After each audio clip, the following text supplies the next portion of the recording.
Hi, my name is Lisa. I'd like to welcome you to Miss Lisa's Learning Hub. Today we're going to be continuing our conversation on verbs. Remember, verbs are action verbs. They can be things like running, hopping, skipping, jumping. Today we're going to focus a little bit more on the tenses of a verb. Is the tense in the present, something we're doing right now? Is it in the past, something we did yesterday or the day before or 100 years ago? Is it the future, something that hasn't happened yet? Today's focus will be present tense verbs. Present tense verbs describe action that is happening right now. All right, let's go over some of the rules for making a present tense verb.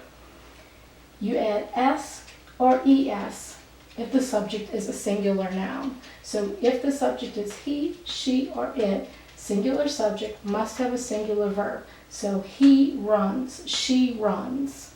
Okay? We do not add an s or es to a present tense verb when the subject is I, you, we, they, or a plural noun. So we would say we run, they run. Add es to verbs ending in ch, sh, ss, x, or o. So watch becomes watches, go becomes goes. And for verbs ending in a consonant and then a y, we change the y to I and add es. Lots of rules. English is filled with lots of rules. All right, so just an example. If the subject is I, we would say the verb is walk. So the sentence, I walk to school every day. If our subject is she and our verb is watch, to make it present tense, we would add the es onto this. She watches Scooby-Doo on TV.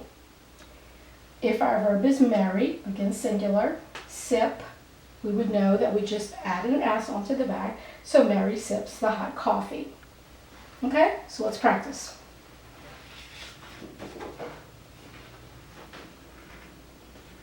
Oops, I might read the wrong way. All right, number 1, he brushed his teeth twice a day. So let's think about this.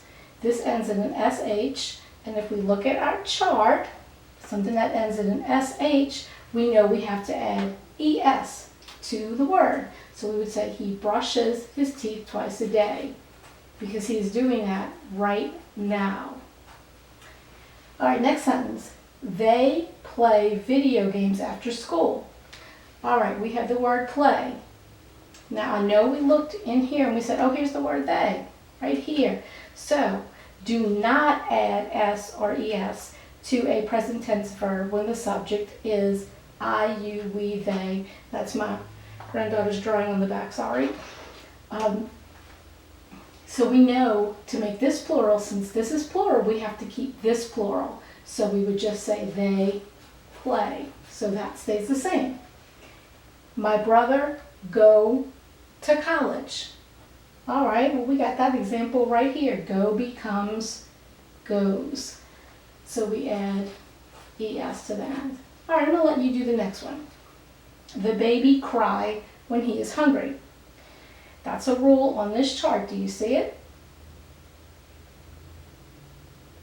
Awesome. If you said we have to change the y to I and add es, you would be correct. The baby cries when he is hungry. And let's see if you can do this one too. The professor teach science and math. That's also on here. Let's see if you can find it. All right, does everybody see this? All right, so we know when we have that, we change to es. So the professor, if you said T-E-A-C-H-E-S, you would be correct. The professor teaches. All right, guys, the most important thing to remember with this, with the tenses, is that your subject, if it is singular, your verb has to be singular. If your subject is plural, your verb needs to be plural. And then you just have the basic English rules about y to I, sometimes doubling a final consonant before you add an s. So different English rules that you have to basically just learn. All right. If you enjoyed this lesson and you considered it helpful, please consider liking and subscribing to my channel. Let me know what you think in the comments, and I will see you in the next one.